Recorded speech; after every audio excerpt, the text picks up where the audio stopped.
Hi ಪುಟಿ ಬಾ. Hi sir.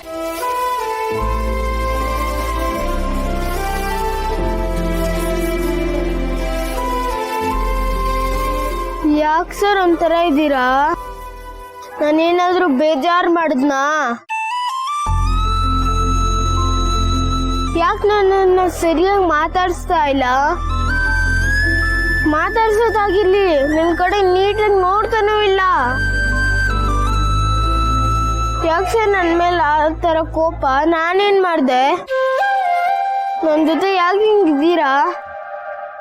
ಯಾರು ಗೊತ್ತೇ ಇಲ್ಲ ಅನ್ನೋ ತರ ಆಡ್ತಾ ಇದ್ದೀರಾ. ಏನಿಲ್ಲಪ್ಪ, ನಾನು ನಾರ್ಮಲ್ ಆಗಿದ್ದೀನಿ. ಏನ್ ನಾರ್ಮಲ್ಲು ಇಲ್ಲ. ನೀವು ಮಿಂಚು ಹತ್ರನೇ ಒಂಥರ ಇರ್ತೀರಾ, ನನ್ನ ಹತ್ರನೇ ಒಂಥರ ಇರ್ತೀರಾ. ಅವಳಿಗೆ ಒಂದು ಟ್ರೀಟ್ಮೆಂಟು, ನನಗೆ ಒಂದು ಟ್ರೀಟ್ಮೆಂಟು. ನೀವು ಮುಂದಿನ ತರ ಇಲ್ಲ. ಎಷ್ಟು ಬೇಜಾರಾಗುತ್ತೆ ಗೊತ್ತಾ?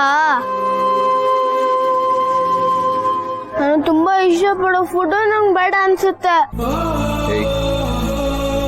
ಊಟದ ಮೇಲೆ ಹಾಗೆಲ್ಲ ಕೋಪ ತೋರಿಸ್ಕೋಬಾರ್ದು, ಗೊತ್ತಾಯ್ತಾ? ಯಾಕೆಲ್ಲ ಬೇಜಾರು ಮಾಡ್ಕೋಬೇಡ.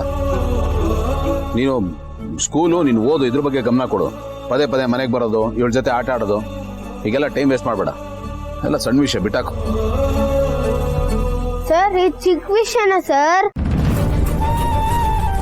ಬೇರೆಯವ್ರಾಗಿದ್ರೆ ಡೋಂಟ್ ಕೇರ್ ಅಂತ ಬಿಟ್ಬಿಡ್ತಾ ಇದ್ದೆ. ಆದ್ರೆ ನೀವ್ ಹಿಂಗ್ ಮಾಡಿದ್ರೆ ನಂಗೆ ತುಂಬಾ ಬೇಜಾರಾಗುತ್ತೆ ಸರ್. ಹೌದು ಪಪ್ಪ, ನೀವು ಮಾತಾಡಿಲ್ಲ ಅಂದ್ರೆ ಅವನಿಗೆ ಬೇಜಾರಾಗತ್ತೆ. ನನ್ನನ್ನ ಹೆಂಗ್ ಮಾತಾಡಿಸ್ತೀರೋ ಅದೇ ತರ ಅವನನ್ನು ಮಾತಾಡಿಸಿ. ನೀವು ಅವನ ಜೊತೆ ನಾರ್ಮಲ್ ಆಗೇ ಇಲ್ಲ, ಅದು ನನ್ಗೆ ಇಷ್ಟನೇ ಆಗ್ತಾ ಇಲ್ಲ. ಇಲ್ಲ ಪುಟ್ಟಿ, ನಾನು ನಾರ್ಮಲ್ ಆಗೇ ಇದ್ದೀನಿ.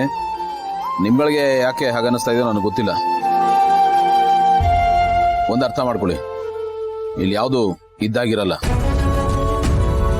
ನಾವು ಮಾತಾಡದೇ ಇರಲಿ, ನಮ್ಮ ಮಧ್ಯೆ ಇರೋ ಪ್ರೀತಿ, ಸಂಬಂಧ, ಒಳ್ಳೆ ಭಾವನೆ ಹಾಗೆ ಇರುತ್ತೆ. ನೀನು ಇದನ್ನ ಮನ್ಸಿಗೆಲ್ಲ ಹಚ್ಕೊಳಕ್ ಹೋಗ್ಬೇಡ. ಈ ವಯಸ್ಸಲ್ಲಿ ನಿಮ್ಗೆ ಎಲ್ಲ ಬೇಕಾಗಿಲ್ಲ.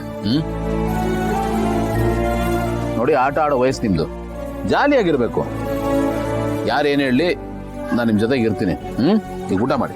ಸರ್, ನೀವು ಇಷ್ಟ ಇದ್ರಲ್ಲ, ನಂಗೆ ತುಂಬಾ ಖುಷಿ ಆಯ್ತು. ಈಗ ಊಟ ಮಾಡ್ತೀನಿ ಸರ್. ಮಾಡು.